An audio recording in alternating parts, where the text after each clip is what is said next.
What's up guys, Cash back again, and today we're talking about 10 things they could add to Marvel's Avengers that would instantly make the game more fun, and these are things that the community has been asking for since the game's launch that I think should really be given proper consideration by the dev team, and hopefully they can find time in the future to implement these changes. So with all that said, let's jump into it.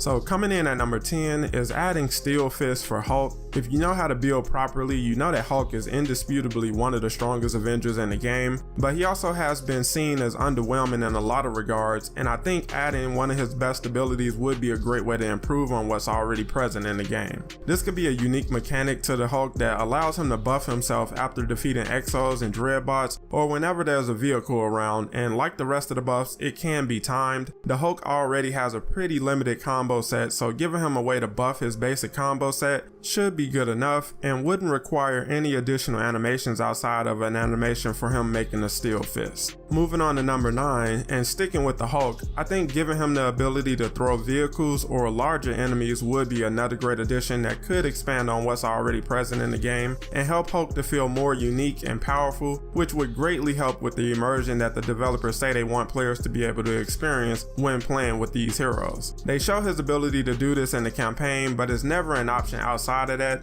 and I think finding the time to add it to his multiplayer gameplay would go a long way with making Hulk more fun for players. At number 8, I think allowing takedowns/team takedowns on bosses would be another great addition, and there's another feature that's kind of already in the game. When playing through the campaign, you can perform takedowns on bosses in different sections of the story, like when Widow is fighting Taskmaster or when the Hulk is going against Abomination. You can also perform a team takedown on Dreadbots, but considering that the end game is built around multiplayer content, you would think something like team takedowns would be a lot more prevalent. Adding takedowns would add a new feature that breaks up the stale routine of simply welling on a boss who's basically just a damage sponge, and for balancing purposes, takedowns could only be doable during certain phases in the boss battle. At number 7 is another classic request, and that's simply adding a charge jump mechanic for heroes like Hulk and Spider-Man, because it just feels wrong that they don't have one. Heroes like Cap and Black Panther have a double jump, and Spider-Man even has his web swinging, so to see players struggling to scale buildings and platforms because of Hulk's clunky traversal is honestly sad, and simply adding the ability to charge his jump by holding down the jump button should be pretty feasible, and is another great change that will go a long way towards improving the player experience with Hulk.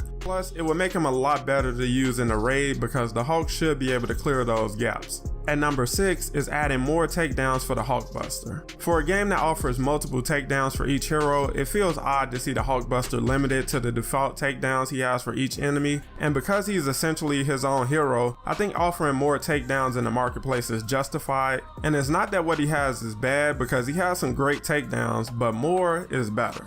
At number 5, giving players more control over the strike team. Now this is another feature that's clearly doable, but for whatever reason hasn't been made available. How many times have you been playing the game trying to complete an objective that requires you to defeat a certain enemy type or a certain amount of enemies, and the AI goes from useless to all of a sudden overachieving and making your life a lot harder? Wouldn't it be great if you had the option to not have them with you on the mission at all? How about that immersion thing we were talking about? How cool would it be to run missions with just Iron Man and Spider-Man, or Widow and Cap, or 3-man teams? The option should be up to the player outside of missions like the raid and OLT that obviously should require a full strike team. Give the power to the players is all I'm saying. At number 4, add a burst run for non-flying heroes. Getting around in Avengers could be a lot more fun, but it's especially lacking for the ground level heroes, and while Captain America has an intrinsic run animation, honestly heroes like Spider-Man, Black Panther, and Hulk should have one as well, and you can still have it be limited by the intrinsic meter, but as a trade-off, either add gear that specifically allows you to run faster longer, or a major artifact that gives that perk. It's a simple improvement that will make traversal a lot more tolerable, and they can simply build off what's already present in the game.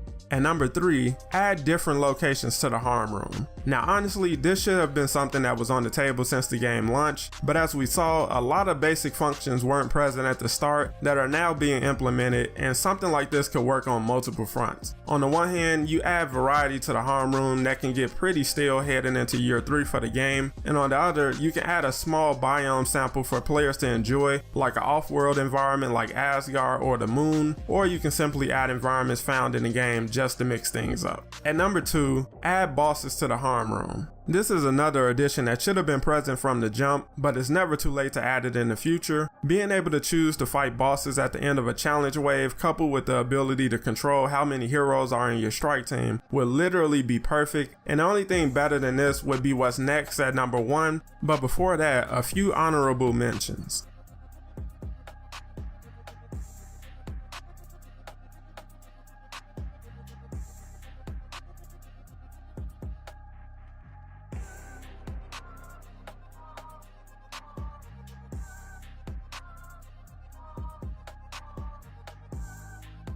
At number 1, add a boss gauntlet. There are currently enough bosses in the game to have a pretty decent gauntlet that increases in difficulty. You have Monica in her Exo, as well as when she has the Cosmic Cube, the Super Adaptoid, Taskmaster, Abomination, and Crossbones, and you can even throw in Claw, but you also have a giant spider and Adaptoids to play with. It should be available to solo players as well as multiplayer fans, with tweaks like boss team-ups being found in multiplayer, like Monica with the Cosmic Cube and the Super Adaptoid, or Crossbones and Taskmaster. It's a fun idea that would take planning and time to implement, but honestly, I think delivering this kind of content with amazing, unique rewards should be a priority for the team heading into the game's 3rd year. But as always, I want to hear from you guys down below. What do you think of this list changes, and what changes would you like to see added in the future? Let me know down below, and make sure to leave a like if you enjoyed the video, and subscribe for more Marvel's Avengers content every week. And if you're interested in picking up Avengers merch, shop with Fandom In, and make sure to use my code in the description to get an additional 10% off. Thanks for watching guys, and I'll catch you in the next one.